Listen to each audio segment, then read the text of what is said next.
And speaking of fresh buds, hello and welcome to this week's episode of Fresh and Buds. I'm pit against live Flesh and Blood call-in show, and this is Kevin. Wait, you're pit I'm against. pit against Smurph. How are you?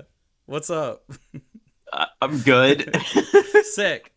Pit against is a live Flesh and Blood. Pit against is a middle-aged man in southwestern Virginia. And William Yeah. Table and Legs is a live call-in show. If you'd like to be live on air talking to us about your hot take, join the Pit Against Discord. That's by clicking on the link that's in the description, and then join the waiting room channel. Put your hot take in the topics text channel if you like your take and put you on for a mic check, and then put you on air. You could also just put the take in the topics text channel in the stream chatter in the comments for me to bring up. Otherwise, this is a show. We're doing the show. We did it. We're live. We're live. We missed last week because me and my internet was under the weather. Yes, Uh, that's right. and it's funny because not a whole lot has happened this week, but a whole lot happened last week. Mhm. Yeah. So, Kevin, how have you been? I'm good. Yeah. Just kind of working up stuff for Yokohama. Sick. I drive up to my parents' place on Monday evening. I fly out Tuesday. I've got a nice direct flight to Tokyo. It's Oh, pretty wow. nice. Nice. To the part of Tokyo that's next to Yokohama. So it's like 20 minutes from that airport to where we're staying. That's really And then cool. we're like a 10-minute train ride from where we're staying to the venue. And I'll trust Wyatt with all of that. So That's my I'm just kind of my favorite form of trip planning is trust Wyatt. Wyatt'll get it done. He'll get it done. Yeah. He's like the team manager, except for it's mostly self-motivated, where he's like, Yes. I don't I trust want to any know of where I'm y'all. sleeping. I'm yeah. I would like to know that I have a bed. Thank Yes, yeah. I love that for him.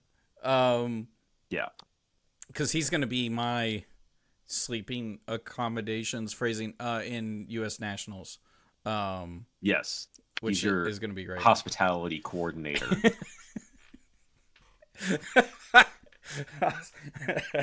That caught me off guard. Am I wrong? No, you're not. It's great. I love it. I'm gonna walk up to the help desk and it's gonna be him, and I'm gonna say I'm looking for a good Italian place to eat, and he's gonna say, "Do you mean a real Italian restaurant or Olive Garden?" And then he's gonna be like, "We're ordering pizza, bro. We're ordering That's it." pizza. All right. So things have come up. Thing happened. Yeah. Bands happened. Yeah. That's the biggest thing. Yes. Sort of. Not really. Not Not yet. really. Not yet. No. Well, yes. The biggest bands are those yet to come. Yeah. So. Oh my goodness. There was Two were on. Nothing changed in CC no. currently. Two things were unbanned in CC. Yeah. Nothing changed in Sage, despite people wanting it to. And then pre-bans in CC. I was double checking there wasn't anything else. Okay. All right. In some other sphere. So here's the thing. What got unbanned in Classic Constructed were cards that were mostly gated by heroes that just semi-recently got LL'd, right? Scepter of Pain, Yes. Rootbound Carapace. And that's mostly Yes. Florian and Verdant's leaving that led to them getting unbanned. They're not a Yeah. problem without them as much, right? I mean, they're playable in Heroes. Heroes can Yeah. play both of them. Yeah. Like, Rootbound is probably fine. Scepter just can never come back in Earth Runeblade or anything that has amp. If you want to put it in Vinset, sure. You Go for it. It just shouldn't have been printed the way it was if you want it to work the way it currently does when you don't have amp. But, okay. Lightning has amp, right? Is that a problem Yes. with Aurora? As far as I know, Aurora does not have access to amp. It is only Lightning Illusionist that has access to amp.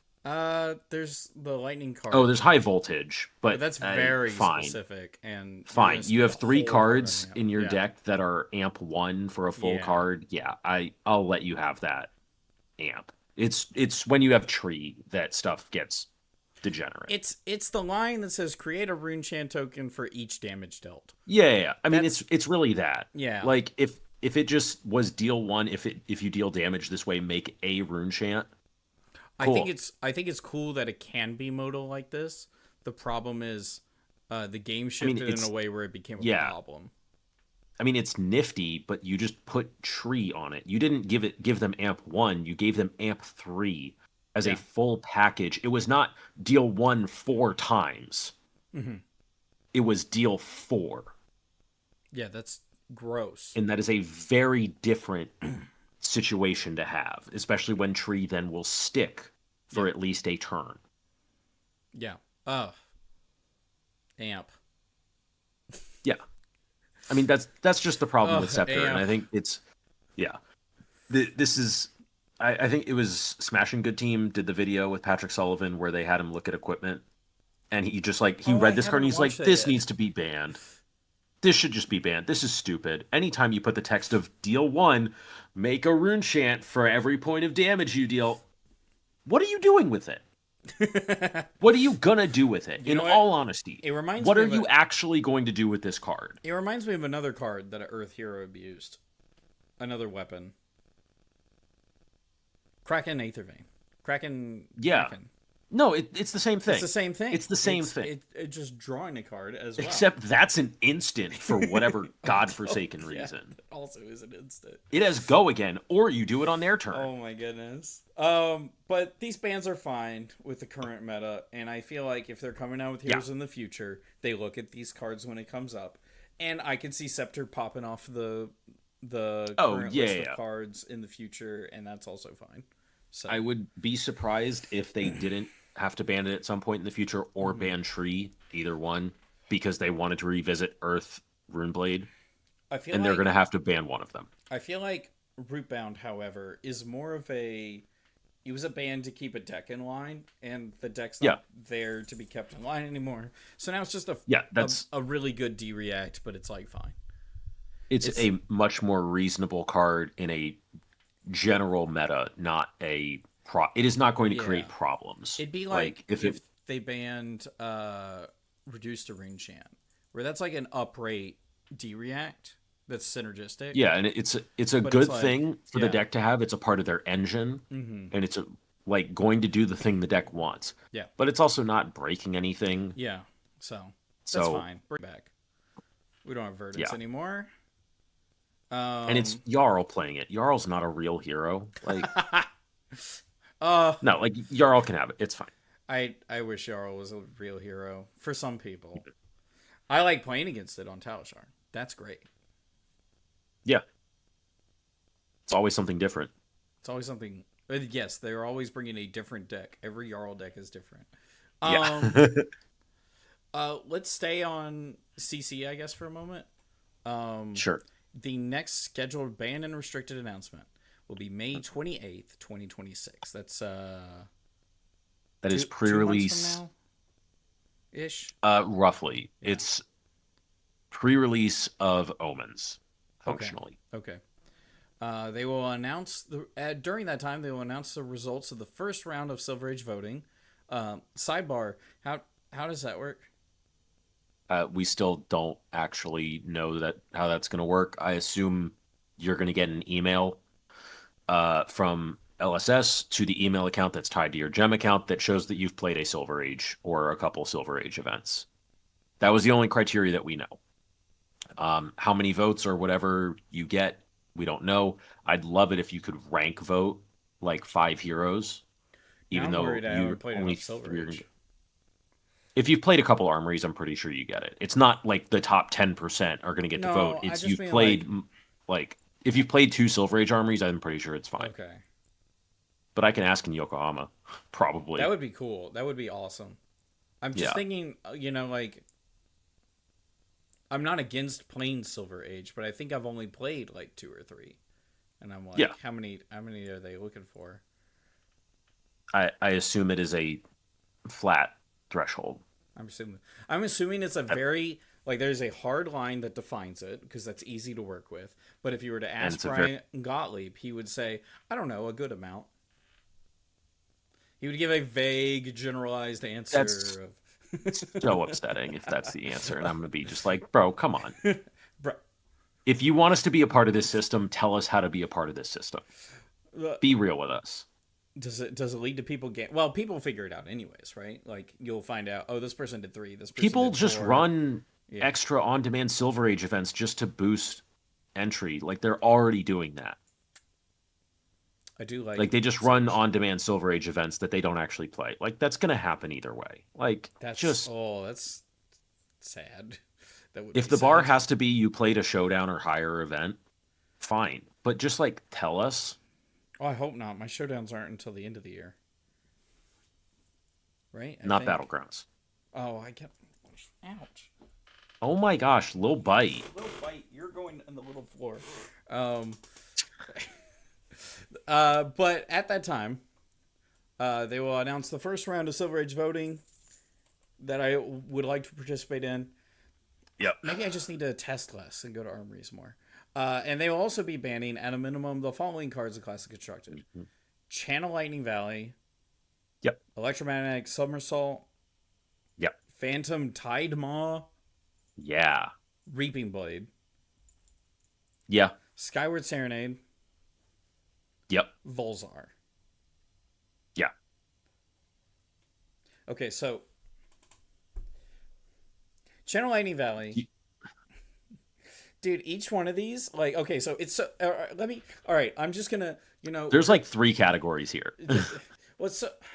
I feel like there's, well, yeah, there is 3, isn't there? I was about to say, there's like if I was to start listening to somebody at my armory and I'm like, close your eyes, I'm gonna name some cards. Channel Lightning Valley, Somersault, Phantom Tide Maw.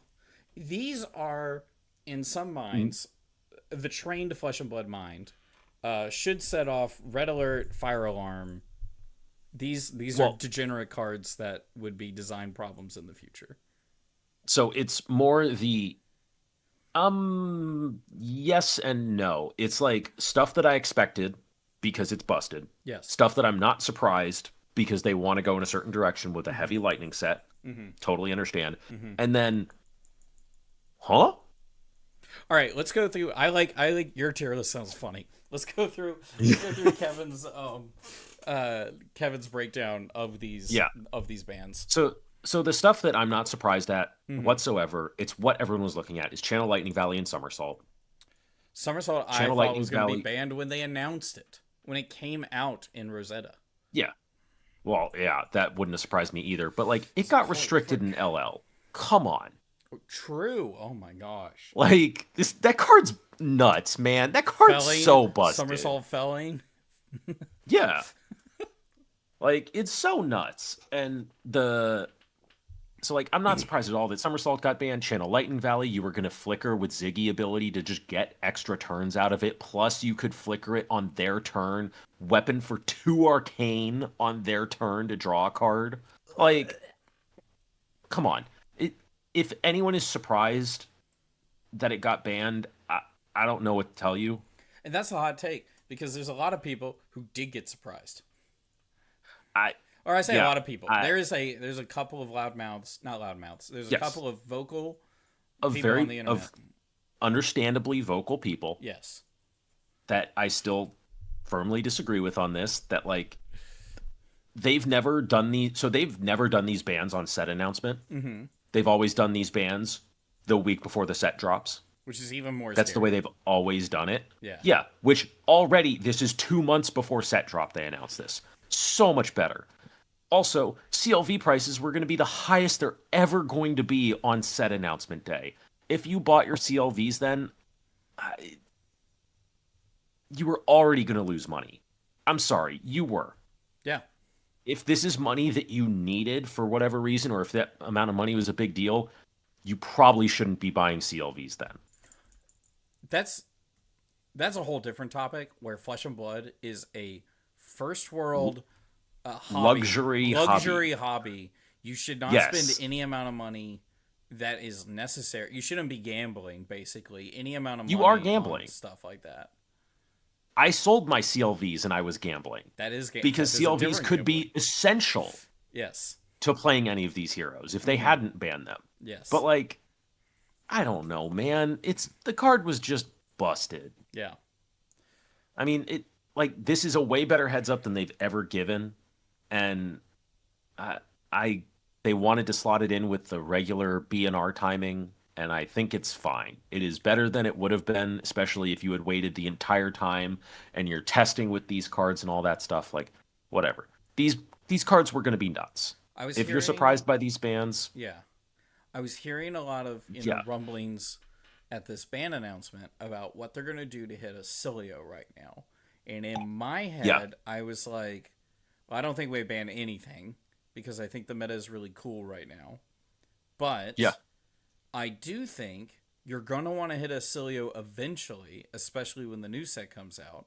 Some of these cards that we have right now are going to be busted, not just in a Cilio, but in the other heroes. And in order to keep the Lightning heroes from being the whole meta, you got to cut some of these cards. Should have said that out loud. It would have been a banger tweet ahead of time, but I'll also say we knew that Lightning was coming back long before set announcement because they told us a year ago that Aurora was coming back. That's right. Well, we thought it We've was going known. to be... No, we knew it was going to be a Lightning Runeblade. We didn't know if it was going to be a 3-element set or a 2-element set or what it was going to be. But we knew CLV was going to come back. Yeah, CLV was like one of the biggest. Was always in Aurora as a 3-of. It was a card that people called for bans for like months after Rosetta released. Like, we've known Lightning is coming back for a while. If they were going to do this, at what point do they announce it? For people to not feel bad about having CLVs, because we've known Acilio still got CLVs. All the Aurora players kept their Aurora decks because they immediately announced that Aurora is coming back on her LL release week or LL weekend. Like, everyone kept their CLVs if they were an Aurora player. Like, if you banned it a year ago, people would be upset. Mm-hmm. Announce the ban a year ago, people would be upset. They'd be like, one, how are you testing a year out? Two, what the fuck? I still have these. But that's my CLVs. I want to play those in Aurora. They're shiny. Yeah. They say draw a card. But Somersault, however, this card, Lightning Valley, I understand it's powerful. Somersault is not okay. I fully stood with when Somersault was printed. Actually, Mara had the story of opening Somersault at World Premiere, calling a judge over and saying, I'm sorry, is this how this card reads? And gave 2 scenarios to the judge, on attack, on defense. And the judge said, yes, we were specifically instructed on how this card plays for this tournament. And Mara was like, this is incredibly not okay. And that's entirely how I feel. I felt that the whole time. Yeah, no, the card was gross. It was run Rainbow in LL in Starvo, an Elemental Guardian. Mm-hmm. Yes. Radio Captive, my boy. Not surprised, but I would appreciate it a heads up. The turnaround on Aurora is insane. The turnaround on Aurora is insane. That is true. It's so fast. Yeah. I'm 100% with you on that one. Yeah. But that was also because they felt like they messed up, and then it feels like they rushed this set in the cycle a little bit, or they pushed it up. The turnaround on Young Zen was also insane. It was immediate. But Somersault's gross. I think it sucks, but I think this is the heads up. This is the best heads up you were gonna get, I think. I don't think. I think if they do it any sooner, like any earlier, and then it's like, it's almost like wishy-washy. Like they got to test more things. Like it also is just like the functional difference is like not that big. I feel like it sucks for those who really like. It was gonna suck no matter what. Like that's the way it always works. Is like a card gets banned and somebody's card value is gonna go down, but that's just part of the game. Think of all those sad people who opened cold foil Duskblades. And think of that sad store in the northeast that's just got nothing but cold foil Duskblades. I mean, it's like when Prism 1 LL'd and all the cards tanked in price, and like your blinged it happens with every L. Drops like an entire 0 off the end of it. Yeah, I'm gonna lose at least $1,000, if not $2,000, when this Prism LLs. Yeah, but it was worth it. I just am. Yeah, it was 100% worth it. I said that sarcastically. I'm not. It was 100% worth it. I'm glad. I'm glad it's worth it for me if it's worth it for you. Oh. What are the other cards on this list? Phantom Tide So has always looked like a card that I never wanted to see my opponent resolve. The second category is later. Okay. I'm not surprised that this got banned, and it shows me they want to go in a certain direction. But it wasn't on my watch list necessarily. Okay, fair. And that's Volzar, Reaping Blade. What was the other one? Tidemaw Serenade? Serenade. I'm not surprised any of these got banned. Reaping Blade plus Grasp is the most busted Here's thing the problem possible. with Reaping Blade. It says Rune Blade and cost 1. Yes. Rune Blade, it's that plus Grasp. My early prediction is Aurora's new weapon will cost 2. I don't think so. I think it's a 1-cost weapon because her hero power is again 2-cost. That's what they always wanted. That's why they had the same condition. But this is they want you to play the weapon, and you're not going to play it unless this is that's why I think their weapon is 1-cost, is because the ability is 2-cost again. And that's why they got rid of Reaping Blade, because it would have just been a better 1-cost weapon. Yeah. Reaping Blade, well, okay. Yeah, they want you to play the new weapon. Reaping Blade just is a better 1-cost weapon. Just is Dawnblade. Yeah. With text. With minor upside. I'm fine with Reaping Blade being gone. It's such a nothing of a card. It's it should be. You know what it was? It should be. When they banned Rosetta, and I remembered a few people what are we gonna do? They banned Rosetta, and then some people were like, I guess we can play. We'll just play Reaping Blade. And it's just a 1 for 3. There's people who are learning what that card was, which is so funny because at the time the game was still fairly new-ish, and so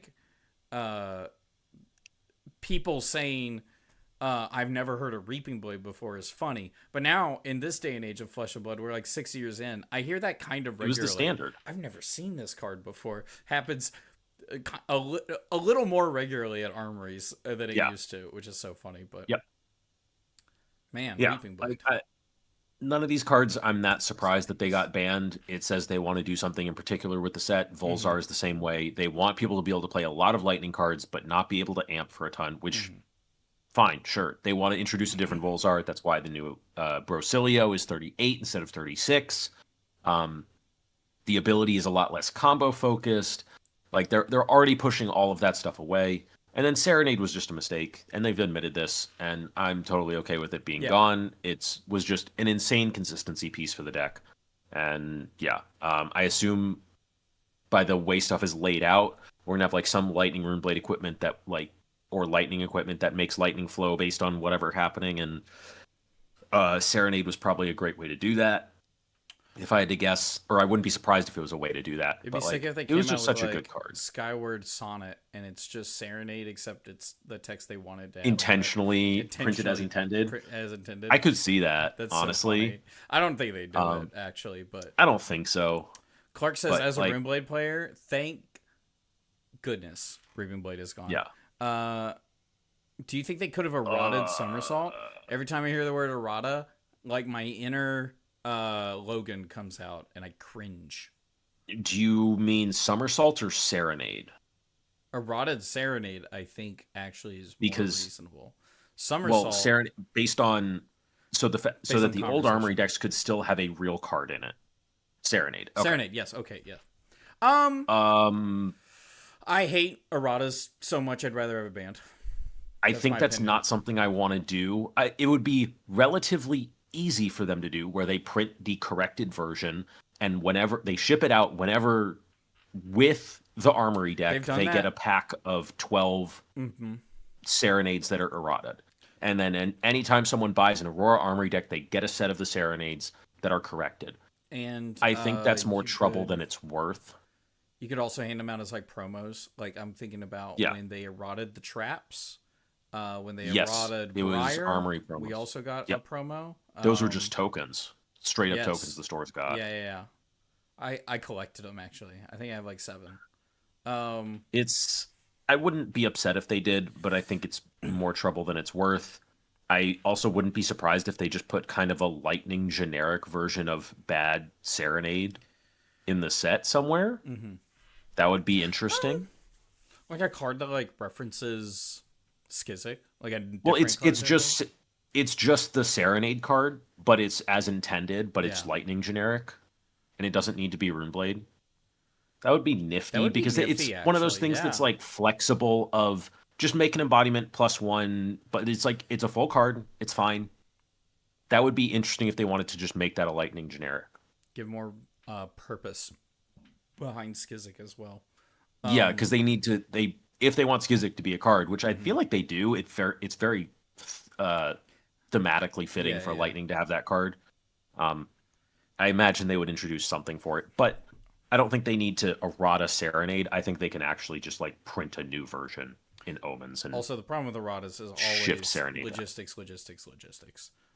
Yeah, I'd rather just have a new one, ban it. Yeah. Sorry, here's a common out of Omens that can replace it, and everyone has bulk of it. Sure, or maybe a rare, but yeah, make it bulk, Make make it it bulk. easy for people to get. I'm a backup in the chat. Radio Captive said I kind of like the take the card guys had to announce it as a trailer, talking about the bands. I think, Yeah, and to announce it at the trailer, but market it in a way that this set is way too much gas to keep hype alive.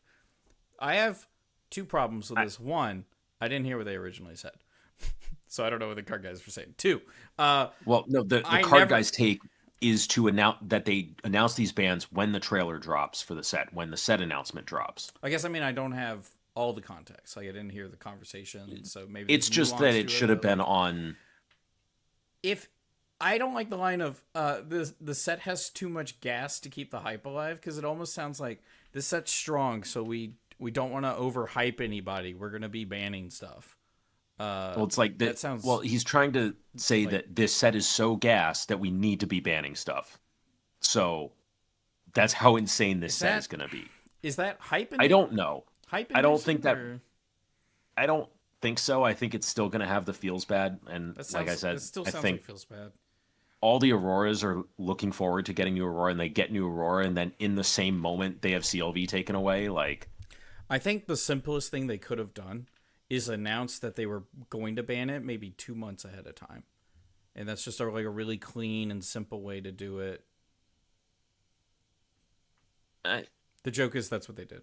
Yeah. I would have had no issue if they announced it at the same time as set announcement. Yeah. That would have been fine. Yeah. But I think it's also functionally not that different because the number of people who didn't have CLVs before the set announcement and now do is like doing it now. Maybe Ziggy players probably means you do lose less money because I feel like CLV is only going up the closer to the event it is, right? Like it would spike on set announcement. Yeah. And then as spoilers happen, which you would still have like a week and a half of spoilers before you would get the ban list where the announcement, you'd have another spike. You'd have another ramp. And then they announce it and you're like,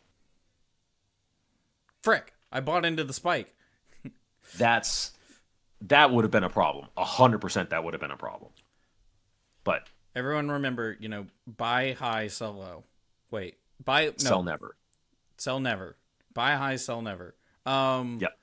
Anyways, there's one more card that they're going to ban. Yeah. That you haven't said. Yeah, Phantom Tidemaw. It goes in the It goes category.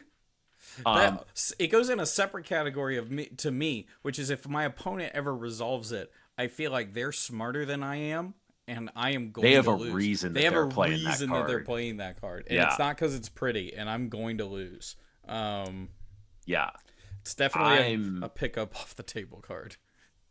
It's never seen this card in my there life. Has to be, and it's really interesting because we don't see anything on Ziggy's ability or weapon that inherently triggers this. Mm. Because Ziggy does not destroy stuff when they use their Yes. ability.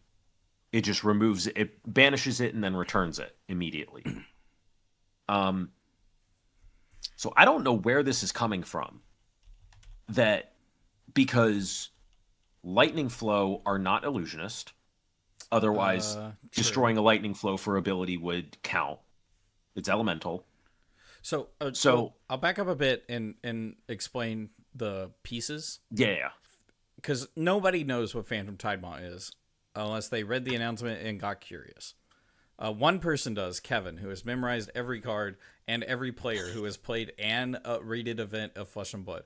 Phantom Tidemaw, Illusionist, Instant Aura, 0 cost, 3 pitch, Ward 1, Phantasm. Whenever an illusionist card you control is destroyed, put a +1 counter on this. Yeah. An illusionist card you control is destroyed. So it's not spectral shields? It counts spectral shields. It does count. Those are cards. Tokens are cards. So like an example playline is your opponent attacks you when you have Tidemaw out for specifically 3, and you play the card that makes 3 spectral shields. Yeah. Prismatic, whatever that card is. Prismatic Shield. Prismatic Shield, I think. Yeah, the red 3 cost from Monarch. Yeah. Yeah, you play that. It pops 3 spectral shields. You put 3 counters on this. It now, depending on the weapon you're using to attack with this, it swings for 4. Ward 1, 4 counters on it. Yep. Oh. Yeah. So, I mean, this was played in Enigma a little bit. I played it. I know Mara played it.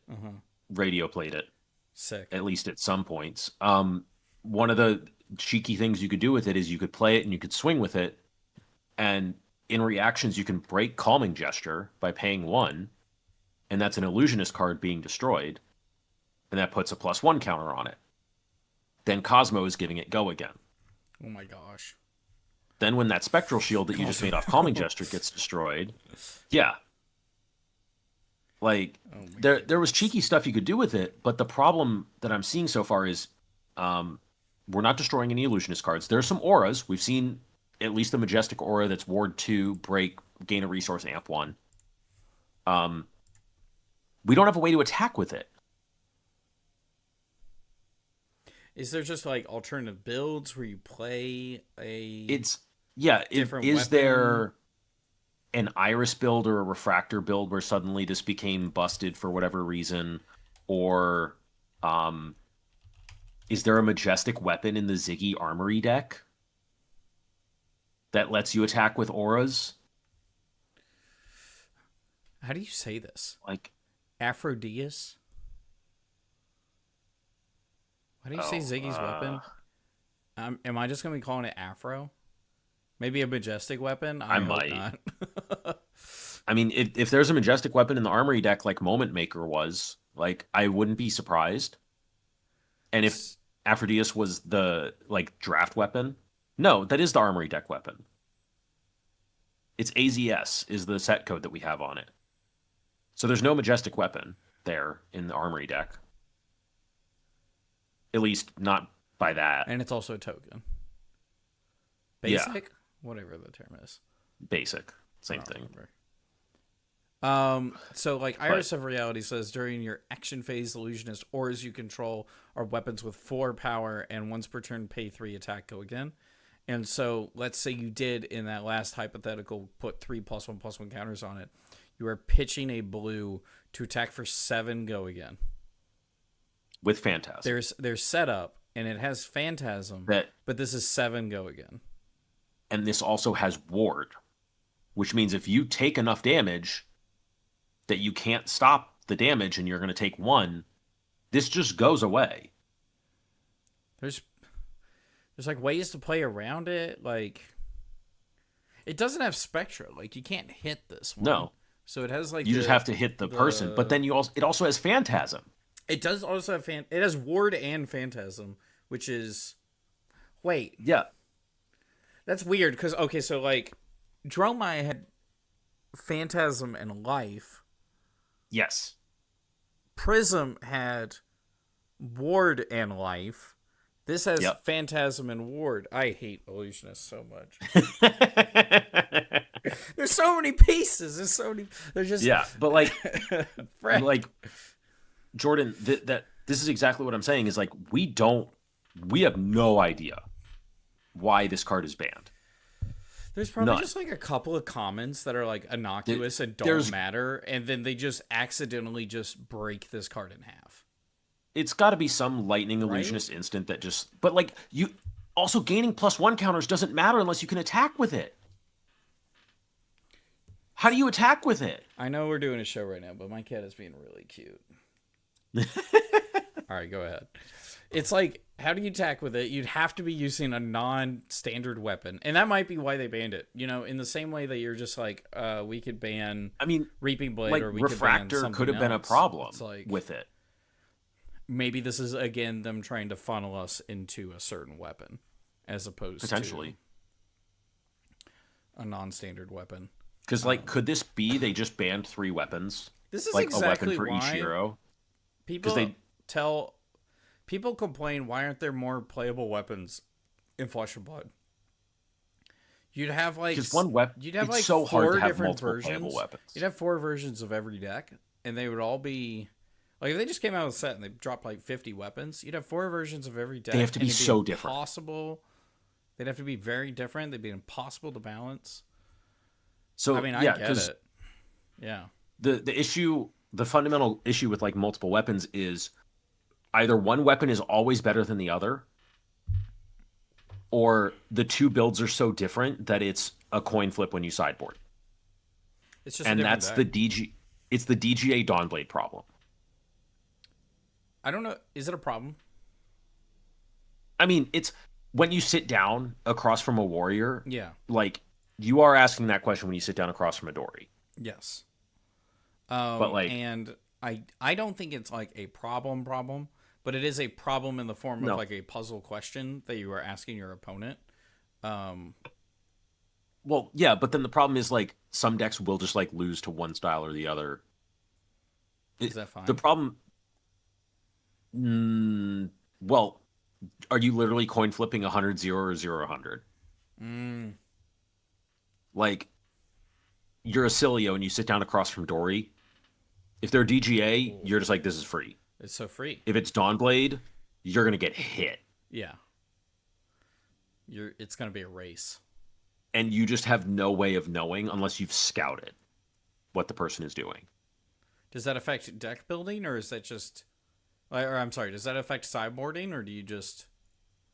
That would affect sideboarding to an extent, but like you also just may not be able to. Yeah, that's what I'm thinking. Is Like- you may not be able to. This is just a decision your opponent made, because oftentimes when you have decks like that, they have 110s and they also have, 100 zeros and they also have 0 Yeah. hundreds. And so like, Yeah. Generally, yes, because that's otherwise you wouldn't be playing. yeah, There wouldn't be an option for 2 weapons. yeah. And so like, I feel like you just take the L as the person playing that kind of deck. You're just like, well, More often than not, I Yeah. think. But you catch a few people off guard and ruin their run, and then just don't get anywhere. yeah, but then yourself. yours just falls Yeah. apart. So- Yeah, I agree with that. But still, like that's the kind of problem, quote unquote. It's not like it's something wrong with the game. It's just that's the way it's worked out. Is like No, there but- is no, I there's do- no difference between Hot Streak and Centauri Saber, functionally. Yes, they're not different enough. Yeah. And I think that the problem is what you were saying earlier, is one's going to be better than the other. And then you just have one deck, and then you have cards that don't get played. You have Centauri Saber and you have Quicksilver Dagger. Yes. No one's going to play Quicksilver Dagger. Or Obsidian Firevein and Quicksilver Dagger. Yes, that's like that's you're a good not. comparison. And it's not even close, right? Like, Yeah. so. All right. So then Man. they banned effectively. Are they banning 3 weapons out of this set preemptively? Because they're banning Reaping Blade. They're banning Volzar. Are they trying to cut off Refractor or Iris preemptively with the Tide Maw ban? at least kneecapping it, right? And making it the worst There's deck, got to be a reason they're doing that one. right? Which Restless Coalescence is like also kind of crazy with Tide Maw because it's like Oh my you can take some gosh. of the counters off of Tide Maw, but Yeah. then the counters go back on as Restless Cats. Coalescence and the Oh Spectral my Shields goodness. die. Like, yeah, that's a funny combo. Um, but I don't know. What the That's frick?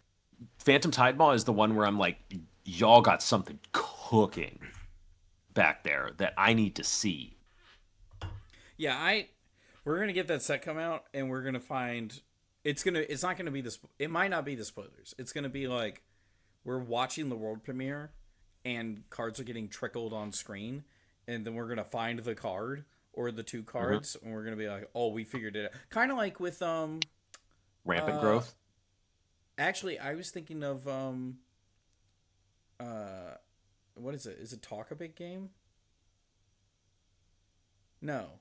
Yes. Talk a big game with Super Slam. Yes.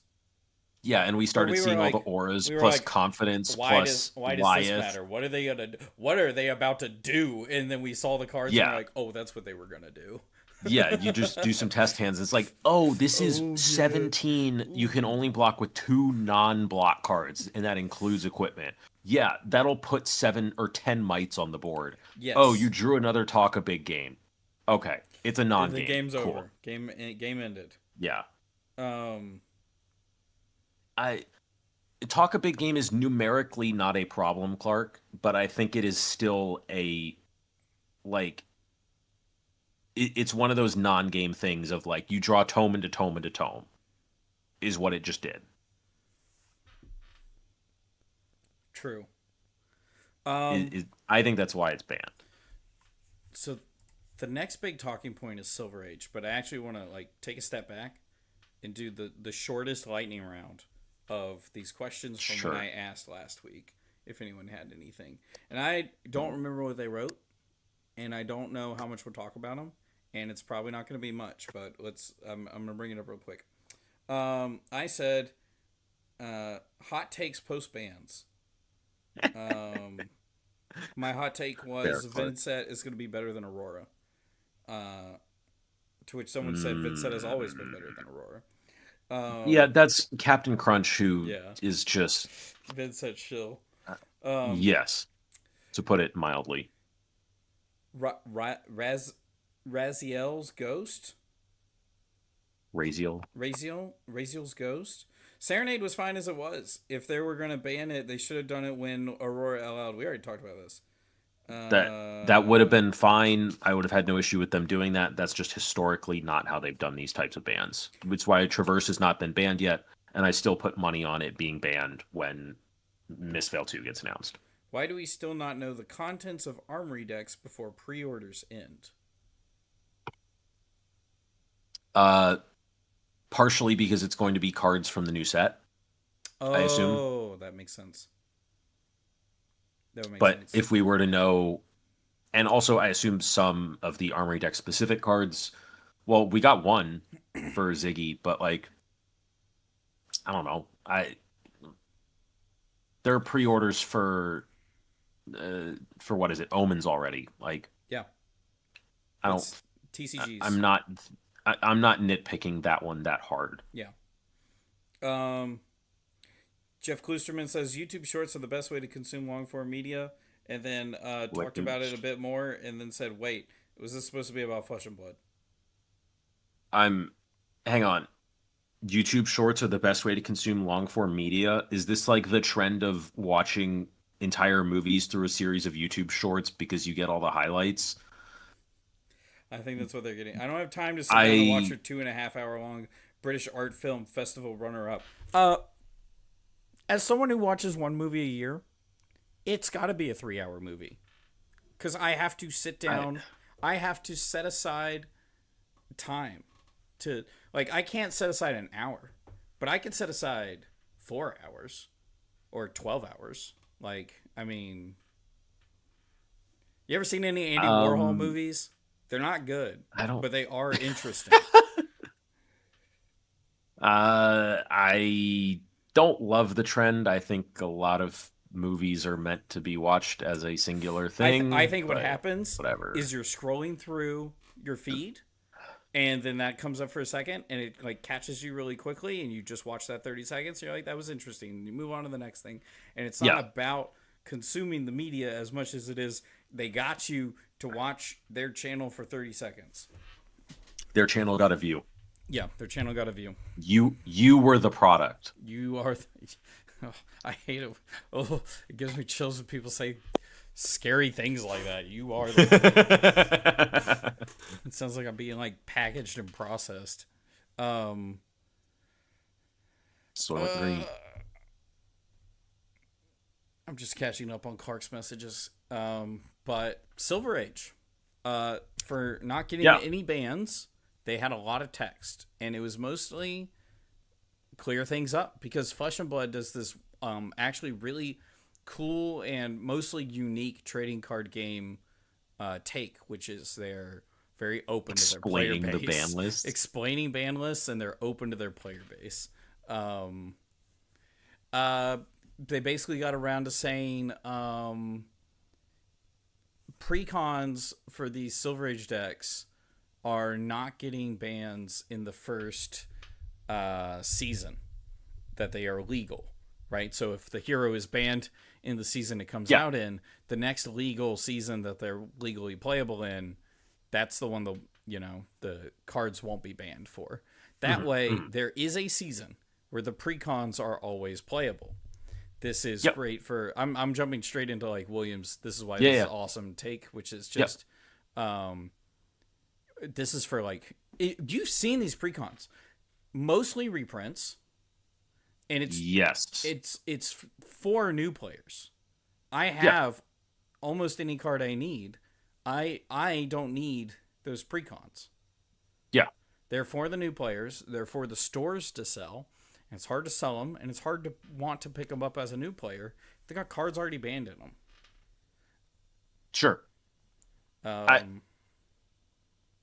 don't inherently disagree with that being an issue. Mm-hmm.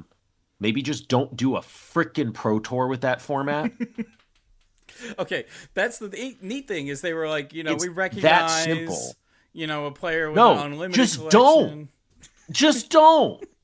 You don't have to. You do not have to. If you want to take this policy and run showdowns and stuff with it, I'm totally cool with that. I'm down for that.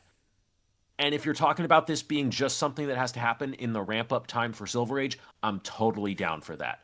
Why does the Pro Tour have to be a part of that? Okay, so you've done some testing for Sage, right? Yeah. For the Pro Tour. I'm playing a Pro Tour. You're playing a Pro Tour.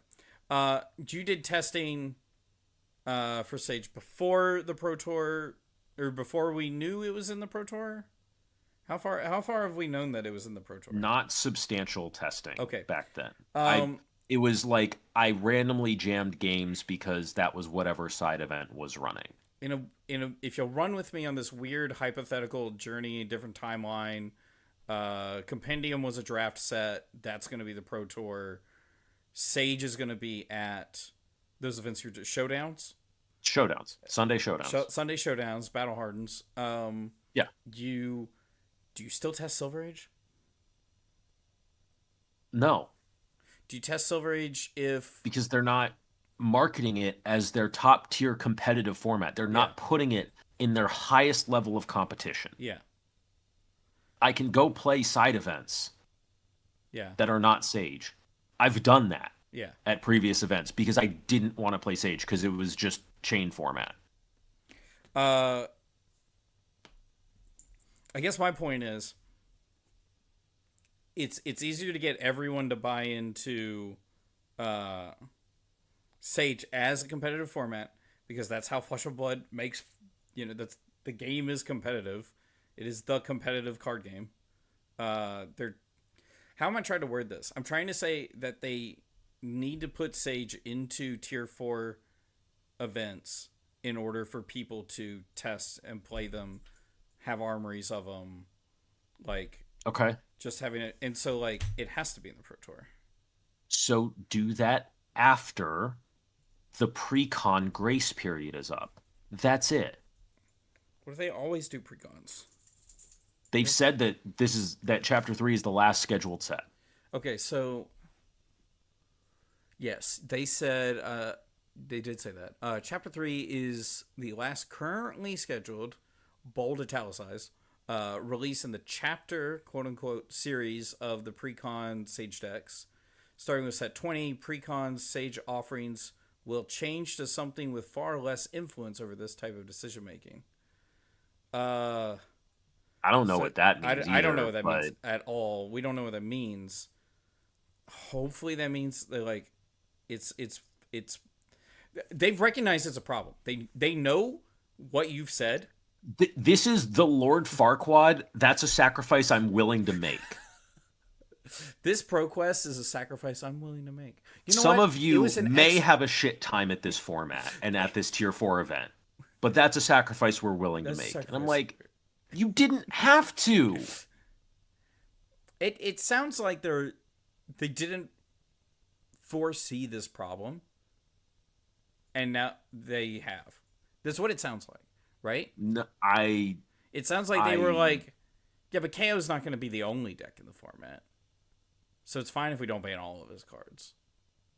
And then I hated that logic, but on their Sage BNR too, yes. like I still hate that logic of we're not going to use it to fine tune win rates. I'm like, I don't know what you're doing with this as a competitive format then. Like that's just completely antithetical to it being a curated competitive format. I'm sorry, it is. Mm-hmm. And if you meant to word it differently, then word it differently. Please. Do a dev talk or something for once in your life. Or this year, whatever. To be fair, this is a lot more words than most TCGs will hand out. Sure, that's great. That doesn't mean the words are stuff that's good for the game. Yeah, that's true. Like, it seems correct. Clark? What seems correct? But I don't know. They put this out, and I'm like, yeah. I understand that you want Sage to be a competitive format, but you're admitting you're kneecapping it as a competitive format. And there's like ways to do this where it's like you have a separate ban list for the PT, you announce it the same time as the other BNR, and you say this is also happening. This is also I agree. That's not good either. Like there are other none of these solutions are good. They put themselves in a hole. Yes. And climbing out of it is going to get them dirty. That's just it. I think this is them saying we know we did it. And yes. They feel that's fine. They feel like the best way to do it is to just push through. We've set this ground. Yes. We're just going to push through it. This is the path we're on. We're going to eat it for a season, but we're also going to make our competitive players eat it for a season. But it's fine. It's Yokohama. It's going to be one of the lower attended PTs because it's an APAC. True. I don't know. Like, but also, whatever. They're like, we're changing it up for next time. We know this isn't working. We're doing something different. Cool. That's great. Sucks for But Nick. Like, I still don't know why this was the route that needed to happen unless you just like didn't want to do a 15-round CC PT, which I think would have been, I would have liked. I would have preferred it, but I understand that you don't want to do that.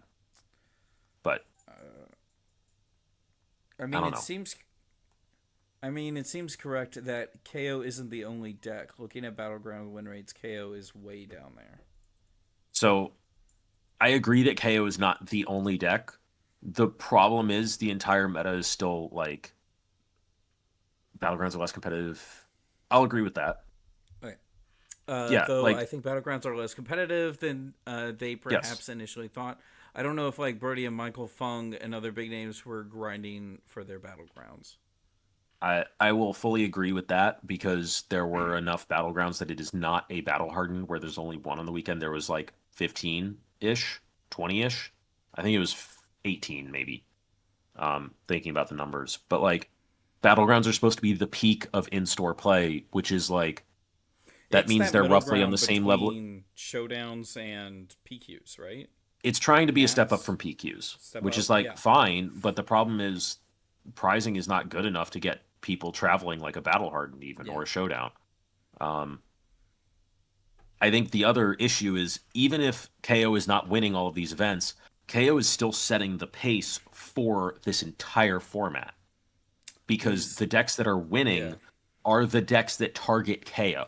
The decks that are winning are all decks that they won off of eating KOs alive on the Yeah. way up. And then KO is going to go 50-50 into the mirror and not look like a good deck because they're not able to fight through the decks that are trying to counter them, which is like fine. And then we have Kano showing up trying to beat the decks that are there to beat KO. But I like, was looking at some of those decks, and they either have like no blues or they have yeah, like zero. Like there was a Florian deck that won AB2 kind of, and yeah, with the way the deck is built, it auto loses to Kano. It's yeah. like That's what yeah, yeah, Florians are sitting down accepting that they don't have agency in that matchup and probably just auto lose it. yeah, Like yeah, they yeah. fully accept that. There's like Like this whole meta is still set and defined by KO because he's also the standard for aggro decks, for proactive numbers decks. And it's because his numbers are so good that you just have to do a thing that can beat it, which is be so reactive that that he just can't kill you, which is the Oldhim Guardian way, or you get to be more proactive than him, which is the Valda way of I'm going to get to make 3 seismic surges every turn cycle because you're going to give me 1 to 2 every turn cycle, which then means I just get to cheat a full card of value, which which then you can't make up yeah. and Dominate's going to kill you. The thing So about like people are targeting the deck, they're yeah, attacking it, but KO is setting the pace a lot of the for targets everything in this meta, a lot of the targets like like Valda are also 100%. they're not just it's not aggro decks racing KO. It is decks Mm-mm. that are abusing the way that KO functions, which Yes. feels more almost like dark horse decks that are come up to beat Yes. the best deck, and Yep. it just feels weird. It's like KO and then other decks that attack KO, and It's I don't literally just a know triangle around KO of how KO, decks that yeah. attack KO, and then decks that attack KO. Let's pretend the way a event works out. Round one, it's 50-50 KO and decks that beat KO. Decks that beat KO beat the KOs. And so the Are going to go 60-40 at least, or yeah, or let's roughly. let's But pretend in a then, weird math world, KOs are 0 and 1 and the other decks are 1 and 0. What yeah, is that meta, the 1-0 we beat KOs meta look like? Is that it's like Valda, Ira, kind of Oldhim, Florian. does that fun like do those games against each other play out? Because their game plan is we kill KO. How is their Yeah, game plan into each other? they they have to kind of figure it out, and it's like a weird kind of Ira's also in there. Like That's they all like kind of that's have play into each other, but it's like their sideboard is like KO. Like their whole deck is yes, KO. And so when they play against decks that aren't yes, KO, they're like, uh all right, we'll just figure it out, I guess. yeah. Like I'm not planned to Can my play deck against another deck. function well enough to win Yeah. these games still? Which is then when Kano shows up and says no, No. but then you roll the Kano against the KO, and KO is way better in that matchup. Not way better. KO is favored into Kano, KO is favored.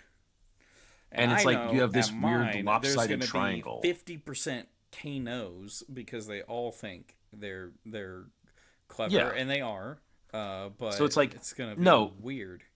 yeah, and it's like so no, KO is not dominating these events, but it's such a meta warping deck because of the way Silver Age works. You're a 20 health format.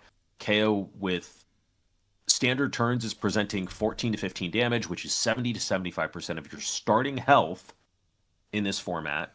It's incredibly Oh, forcing. it's It's so incredibly forcing, much. which compared to like even aggro Ira is going to struggle to present 14. That's a good turn for an aggro deck, which then that's going to present its own problems because you have Olden with the block card. It's like I it's a fundamental issue of like 20 health formats still. And even though KO is not winning and crushing everything, which KO was, everything is warped around KO. I will say Because if you don't have an answer for KO, you're just going to fall apart if you hit one. I will say when we pull back on the value in Sage and decks start relying on synergy to go above rate, this format's gonna feel pretty good. In my opinion. depends on how exactly where everything lines up. Because KO is like a fairly small sine wave, but it's Very shifted consistent. up a lot Yeah, where yeah, it's yeah. got very consistent good value. This is a good. If you make it too example. if you make it Too too up and swingy. down, stuff is gonna get weird. But But it's like, like yeah, I how think they need to like make it a little bit wider, Mhm. and it can shift down a touch, and I think it'll be in a good place. But I think that's a good visual. Imagine that graph for CC for Marionette and yeah, Vincent and Acilio. Imagine that, but it's like right below it. That would be yes, a cool thing for Sage. that's where Sage needs to be for a 20 health format. And I would love that. But then you also need to like shift all the defensive values down too. Well, Like, they're working on it. yeah, I don't know. They keep printing more and they're banning more. And it's like Yeah. Guardian's defensive value is stupid. Yes. I love it so much. That being said, they keep saying it, and I fully believe it. People are playing Sage. They love Sage. New players love Sure. Sage. Oh, it's a great onboarding format. Onboarding, It's a great new player experience. locals, All of I that think is is fun. fantastic. Armories are great where people aren't getting super sweaty and like super tryharding and people are bringing fun decks. Great format Armories for that. are- Absolutely excellent for that. Armories The are also, precons like, for that. kind of shorter too, which some people make Yeah. shorter armories. Can only make the shorter armories and stuff like that. So, Yeah. um, And then like the precons are also absolutely fantastic Precons for are- this format. great. Like they're great We for were that new player experience. Playing that And Phi I'm deck, super excited we about were all that. testing the Phi precon on no blocks. Yeah, And it was doing well. He would make changes and he'd be like, "This is what they should have done." And then he'd play Mm-hmm. 2 games and he'd be like, I kind of wish I had that card back. Or we were playing with Hope Merchant's Hood and he was like, "I don't see how this is better." And then he draws a hand and he's like, "Oh man, I'm so glad I have Hope Merchant's Hood right now." And like, the precons aren't bad. No, So I'm They're- excited. they're not quite what they said they would be, but they're If they're better than I thought they if were. they're 70% of the way there, I think that's good enough. That's fine. That's perfectly good for your casual armory format. Absolutely. You'll win games. That. So, yeah, I don't know. Also, there's some people who are saying this is another thing. Some people are being like, what the frick? You know? We knew we were getting a new ban list in March. Where's the Silver Age bans? Brother, did you not read the last one? They said that they're going to be banning these this was going to be independently CC of each other. only. This is going to be CC only. I was hearing several people who were like, "I'm expecting this in Silver Age banned," and it's like, no, there's not going to be Silver Age bans. They're doing them separate. They would be considered emergency bans, but yeah. They would have to be, and I could see why some would be emergency bans, but they would have just banned them in the last one. I don't think there is any actual emergency bans. It's just there was things they should have banned in the last one. But I don't know. Do we have anything else? I don't think so right now. I don't either. I think that about wraps it up. Yeah, I think I'm good. Remember to go check out our merch at the tablepit-shop.4throw.com where you can get shirts that say things like this. Tick up. Tunic. Wear this at Pro Tour. Stand behind professional players and wear this shirt. And get No, don't do that. kicked Don't do straight that. out of the building. Yep. Don't do that. Wear it to your armory. It's funny and I love it.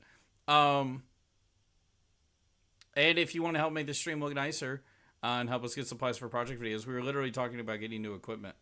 I'm thinking about getting a new microphone because currently my microphone looks like this. It's got a piece of wood that it's screwed into, holding Well, it there, it was and screwed duct into tape. right here, and it is now duct taped because it fell off of the screw. And the reason it's upside down is because it's normally right side up, and below this the screen right here, it is the duct tape won't stay. The duct tape isn't even sticking. It's holding on like a pendulum. So yeah, you can help us out over at patreon.com/the-table-pit. And Kevin, do you have any shout-outs? Cube tomorrow. Cube tomorrow. We got a draft stream tomorrow. We're gonna have it's a streaming event. We're gonna be having the Runaways, Aggro Blaze, Kevin Smurph Murphy as like either a player or a judge. We don't even know yet. I think at this point, like we've kind of like it doesn't. I haven't heard anybody. I feel like at this point we'd have heard like Bales by now. Maybe if someone doesn't show up, but it's looking like you're probably judge. Should you want to be? Okay.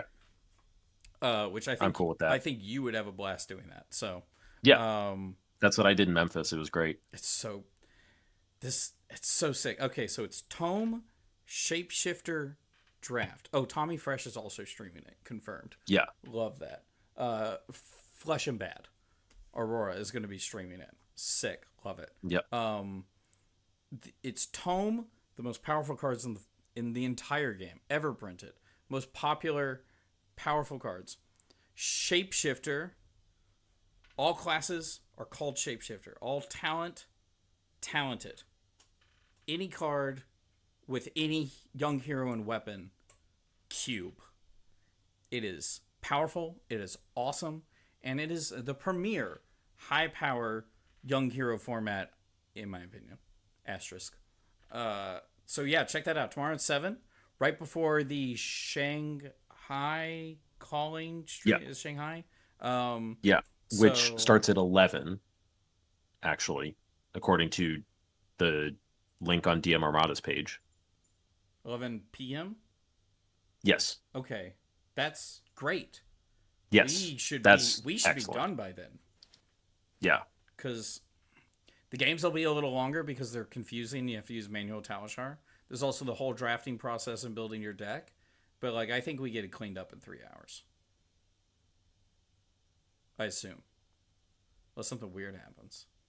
Unless Taylor builds like Fatigue Marlin or something. All right. Thank you all so much for watching. We do this every Thursday. And we also have No Blocks, which I have not sent a message to Wyatt to see if he's doing No Blocks. He's not in Shanghai this weekend. He's flying. He's flying. Then we're probably that's not why doing. He's not doing. That's why he's not. Oh, that's right. Yeah. All right, no blocks this week. Par for the course. No blocks soon. We want to do it. We just are never lined up to do it. Yeah. That's Saturday mornings at 9 a.m. when possible. But thank you all so much for watching. Bye.